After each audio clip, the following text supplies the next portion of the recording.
Achieve this stunning concrete using ColorWave Concrete Paver Stain. In IV Color. Step 1. Surface preparation. Mix 4 ounces of Proclean degreaser with 1 gallon of water. Shake the gallon of degreaser until mixed.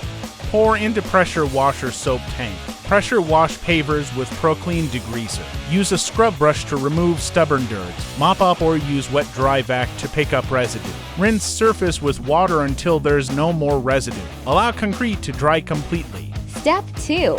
Preparation. Assemble the sprayer and remove all filters. Shake ColorWave before pouring in the sprayer.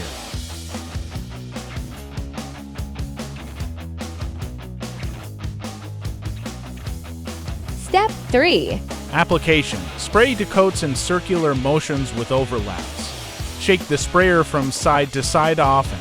Allow to dry 8 hours between coats. Before. After. This is what it looks like when stained. The color will pop when sealer is applied. Step 4. Seal and protect finish. Apply to thin coats of sealer. Wait 8 to 12 hours between coats. Stained. Sealed. Wow, look at that color!